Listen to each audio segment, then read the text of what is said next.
ఆదాయ శాఖ గుత్తేదారు అందరూ బాధ్యులేనని ప్రాథమిక విచారణలో తేలినట్లు తెలుస్తోంది.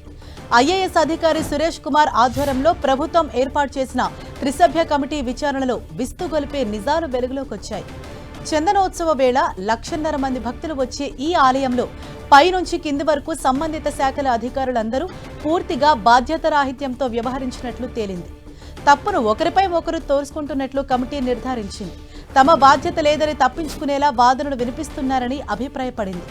ఇక్కడ తొలి నుంచి ఇప్పటి వరకు చేసిన ఏ పనికి సరైన అనుమతులు లేవని ఈ విచారణలో తేలింది. తాత్కాలిక గోడ నిర్మాణం అసలు ఎందుకు చేపట్టారు, ఎవరు అనుమతిచ్చారు, ఎవరు పర్యవేక్షించారు అన్న విషయంలో అందరూ నీళ్లు నములుతున్నారు. అంతేకాదు ఇక్కడ షాపింగ్ కాంప్లెక్స్ 3 అంతస్తులు నిర్మించే ప్రణాళికకు ఎవరి అనుమతులు లేకుండానే ప్రాథమిక పనులు చేపట్టినట్లు కమిటీ గుర్తించింది. ఈ గోడ నిర్మాణానికి సంబంధించి సెక్షన్ ఇంజనీరింగ్ అధికారులు ఎవ్వరూ అనుమతి ఇవ్వలేదు. ఆలయ అధికారులు నిర్మించాలని కోరినట్లు టూరిజం కార్పొరేషన్ అధికారులు చెబుతున్నారు. అయితే తమకు సంబంధం లేదని ఆలయ అధికారులు అంటున్నారు. అక్కడ ఆ గోడ నిర్మాణాన్ని పర్యవేక్షించిన ఇంజనీరింగ్ నాథుడెవరూ లేరు. కాంట్రాక్టర్ తాత్కాలిక గోడ నిర్మించుకుంటూ వెళ్లారు. దీనికి ఆకృతులు లేవు, ఆమోదము లేదు, పునాదులు లేవు, ఏ జాగ్రత్తలు కూడా తీసుకోలేదు. ఆ గోడ నిర్మించకపోయినా భక్తుల దర్శనానికి క్యూ లైన్లకు ఎలాంటి ఇబ్బంది ఉండదు. పైగా క్యూ లైన్ల నిర్మాణంలో పిల్లర్లు, పైన వేసిన రేకులు ఆ గోడ మీదకు వేశారు. ఆ బలము గోడపై పడింది. నీరు బయటకు వెళ్లేందుకు వీలుగా గోడకు పెట్టాల్సిన వీప్ హోల్స్ ఏర్పాటు చేయలేదు. కాంట్రాక్టర్ కూడా ఇంకా తాను ఆ పని పూర్తి చేయలేదని, వారికి అప్పగించలేదని, కట్టడం పక్కాగా నిర్మించలేదని, తన బాధ్యత ఏమీ లేదని చెబుతున్నారు. ఇదే విషయంపై మరింత సమాచారాన్ని మా ప్రతినిధి జార్జ్ మనకు అందిస్తారు. జార్జ్, ఈ సింహాచలం ఘటనకు సంబంధించి ప్రభుత్వానికి ఎటువంటి నివేదిక అందనుంది? అంటే నివేదికలో పొందుపరిచిన అంశాలేంటి? సింహాచలం గోడ కూలిన దుర్ఘటనలో 7గురు మృతి చెందారు. దీనికి సంబంధించి ప్రభుత్వం త్రిసభ్య కమిటీని ఏర్పాటు చేసింది. త్రిసభ్య కమిటీ దాదాపుగా 2 రోజుల పాటు విచారణ చేపట్టింది. మొదటి రోజు అంతా కూడా ఏదైతే ప్రమాదం జరిగిన ప్రాంతం ఏదైతే ఉందో ఆ ప్రాంతాన్ని పూర్తిగా పరిశీలించారు. ఆ తర్వాత ఏదైతే ప్రసాదం స్కీమ్ లో ఏర్పాటు చేసిన నిర్మాణాలన్నింటినీ కూడా పరిశీలించడం జరిగింది. ఆ తర్వాత ఆనంద నిలయానికి చేరుకొని అధికారులంతా కూడా అంటే ఈ పనులకు సంబంధించి ఇటు టూరిజం అధికారులు అయితేనేవి కానీ ఆలయ అధికారులు, కాంట్రాక్టర్లతో పాటు జిల్లా అధికారులు సైతం కూడా ప్రశ్నించడం జరిగింది. ఆ తర్వాత 2వ రోజు సైతం కూడా విచారణ అనేది కొనసాగించింది. ఆ నేపథ్యంలో ఇటు వేద పండితులను అలాగే అక్కడ ఉన్న కొంతమంది భక్తులతో పాటు ఏదైతే ప్రజా సంఘాల నుంచి వచ్చిన ఫిర్యాదులను సైతం కూడా స్వీకరించింది. వీటిలన్నింటిని కూడా పరిశీలించి ఈ రోజు ప్రభుత్వానికి ప్రాథమిక నివేదికనైతే త్రిసభ్య కమిటీ అందజేయనుంది. ఈ ప్రాథమిక నివేదికలో సైతం కూడా అనేక లోపాలను సైతం కూడా త్రిసభ్య కమిటీ గుర్తించింది. ఏదైతే గోడ నిర్మాణం ఒక్క నోటి మాట ద్వారానే, అంటే ఎటువంటి కాగితం మీద కానీ అలాగే ఇంజనీరింగ్ కు సంబంధించిన ఎటువంటి అనుమతులు కానీ ఏమీ లేకోకుండానే ఈ గోడ నిర్మాణం జరిగినట్లు తెలుస్తూ ఉంది. కేవలం ఆలయ అధికారులు అలాగే ఇటు టూరిజం అధికారులకు సంబంధించి వారి యొక్క ఒత్తిడి మేరకే కాంట్రాక్టర్ లక్ష్మణరావు ఈ గోడను నిర్మించినట్లు కూడా ఆ త్రిసభ్య కమిటీ ముందు లక్ష్మణరావు ఒప్పుకోవడం జరిగింది.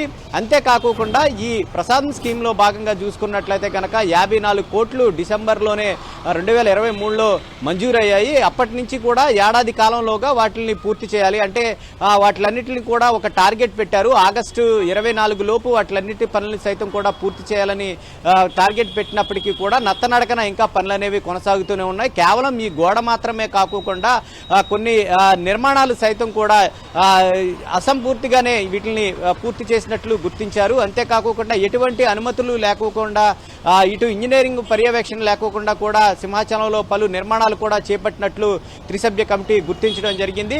అయితే ఈ దుర్ఘటనకు సంబంధించి ఈ 7గురు మృతి చెందిన ఘటనకు సంబంధించి చూసుకున్నట్లయితే కనుక అక్కడ గోడను నిర్మించాల్సిన అవసరం లేనప్పటికీ కూడా గోడను నిర్మించారు. అక్కడ ఆల్రెడీ ఒక వే ఉంది. సింహాచలానికి ఏదైతే దైవ దర్శనానికి వెళ్లేందుకు ఒక వే ఉన్నప్పటికీ కూడా దాన్ని మూసివేసి పర్లా ఈ గోడను అనేది కట్టడం జరిగింది. ఈ గోడను కట్టడమే కాకుండా మధ్యలో బారికేట్ ఏర్పాటు చేసి 2000 ఏర్పాటు చేశారు. ఒకటి 1000 రూపాయలకు వెళ్లేవే, అలాగే 300 రూపాయలకు వెళ్లే క్యూ లైన్లు సైతం కూడా ఏర్పాటు చేయడం జరిగింది. ఆ సమయంలోనే దాదాపుగా సింహాచలం చందనోత్సవం నాడు ఎక్కువ మంది భక్తులు, దాదాపు 2 లక్షల మందికి పైగా భక్తులు స్వామివారి నిజరూప దర్శనాన్ని చేసుకునేందుకు వస్తారు. ఎందుకంటే చందనోత్సవం అంటేనే ఉత్తరాంధ్ర వాసులందరికీ కూడా చాలా పెద్ద పండుగ.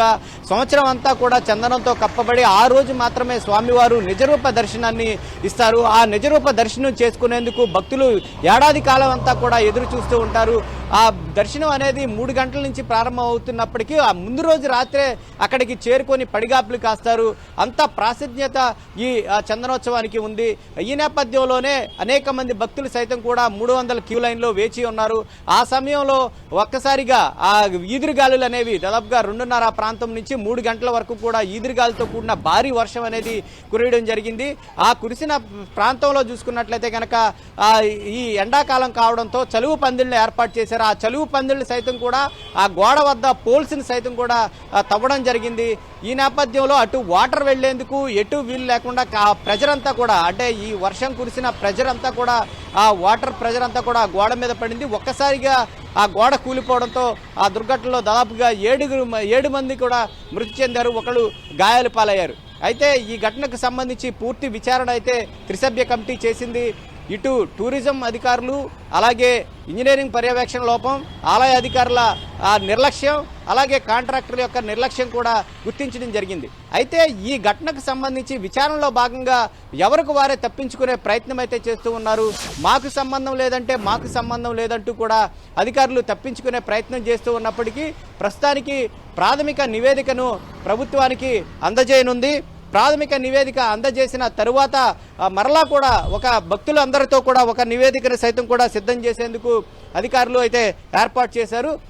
ఈ ఘటనకు సంబంధించి చూసుకున్నట్లయితే కనుక ఎట్టి పరిస్థితుల్లో అటు ప్రభుత్వం సైతం.